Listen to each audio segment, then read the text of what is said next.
Well, today is Texas Water Day at the state capitol, highlighting critical issues as lawmakers work to make sure Texas has enough of our most precious resource as the population grows.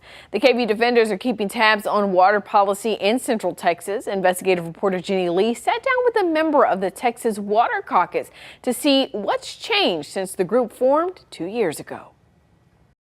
I've learned a lot in the last 2 years about water. Water is now a priority for State Representative Vicki Goodwin, especially with Lake Travis in her district. And a lot of the residents from around there making me more and more aware of how low the water level is and their concern with the influx of all the people into the state of Texas. That concern backed by U.S. Census Bureau numbers. More than 31 million people now live in Texas.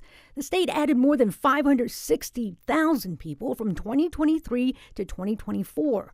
A lot of that growth happened in big cities like Austin. How are we going to meet the water needs? It's a question Goodwin and her colleagues on the Texas Water Caucus are trying to answer.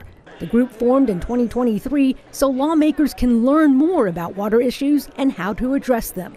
Goodwin says new water supplies is one strategy. Another is replacing and repairing old leaky pipes. I've learned that we need to address both at the same time. Outdated water systems cause cities to lose billions of gallons of water every year.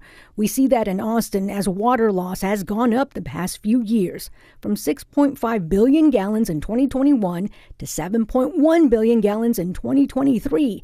That's enough water to fill up Lake Austin.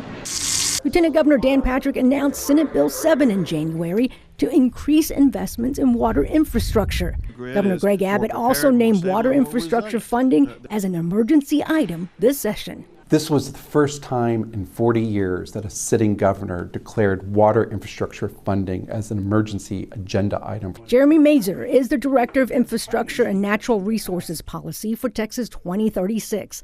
He's tracking some 60 water-related bills filed this session.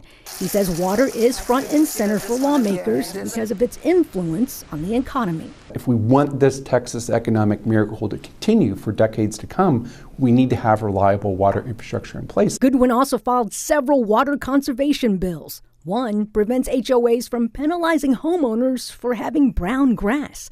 Another bill prevents HOAs from banning native plants and xeriscaping, doing what she can to ensure the state's most precious resource isn't wasted. If we're in a drought situation and people aren't watering their grass, they can't get penalized for that. Now, Senate Bill 7 has not been filed yet, but a lot of people hope it includes dedicated funding for water projects. It follows the passage of the $1 billion Texas Water Fund in the last legislative session. In the studio tonight, Jenni Lee, KVUE News.